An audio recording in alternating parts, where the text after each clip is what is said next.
చాదర్ఘాట్ లో అనుమతులు లేని వెల్లుల్లి పేస్ట్ తయారీ కేంద్రం వెలుగు చూసింది. నానబెట్టిన వెల్లుల్లిని కాళ్లతో తొక్కి పేస్ట్ తయారు చేస్తున్నారు. వెల్లుల్లి పేస్ట్ వ్యర్థాలను నాలాలో పారవేస్తుండటంతో భరించలేని దుర్వాసన వెదజల్లుతోంది.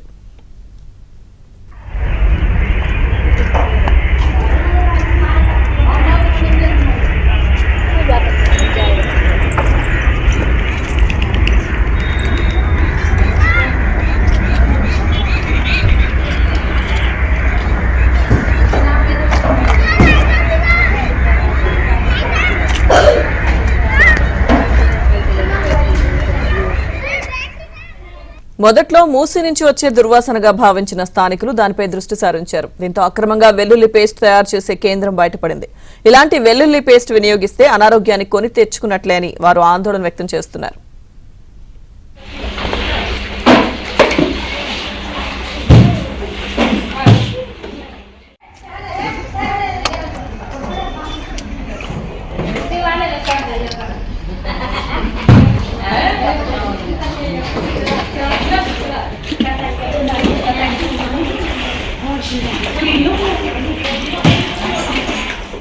ఇదే అంశానికి సంబంధించిన పూర్తి సమాచారం మా క్రైమ్ కరెస్పాండెంట్ ప్రవీణ్ అందిస్తారు. ప్రవీణ్, నకిలీ వెల్లుల్లి పేస్ట్ తయారీ కేంద్రం పైన పోలీసులు కూడా రైడ్ చేయడం జరిగింది. గత 15 రోజులుగా ఈ నకిలీ వస్తువులు, నకిలీ ఇవన్నీ వంట సామాగ్రి తయారు చేస్తున్నటువంటి కేంద్రాల పైన ఏకకాలంలో సోదాలు కొనసాగిస్తున్నటువంటి నేపథ్యంలో చాదర్ఘట్ లో అక్రమంగా కూడా ఈ తయారీ కేంద్రం నిర్వహిస్తున్నారు. అయితే ఇందులో ఎలాంటి నాణ్యతా ప్రమాణాలు పాటించకుండా మనం చూడొచ్చు, విజువల్స్ లో కూడా మనకు స్పష్టంగా అర్థమవుతుంది.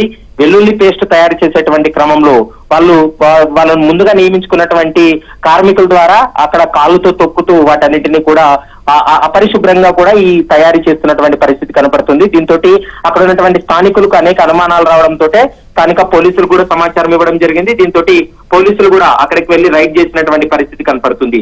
ఇక తయారీ చేసిన తర్వాత ముడి పదార్థం ఏదైతే ఉందో వాటన్నిటినీ కూడా మూసీ నదిలో పడేస్తున్నారు. దీంతో విపరీతమైనటువంటి దుర్వాసన రావడంతో ముందుగా మూసీ నది నుంచి వస్తున్నటువంటి దుర్వాసనగా భావించడం జరిగింది. ఇవన్నీ కూడా అక్రమంగా ఉన్నటువంటి ఈ అక్రమంగా తయారు చేస్తున్నటువంటి ముడి పదార్థం. మరోవైపు అక్కడ నాణ్యత ప్రమాణాలు పాటించకుండా ఈ తయారీ కేంద్రం వారి యొక్క కార్యకలాపాలు కొనసాగిస్తున్నారు.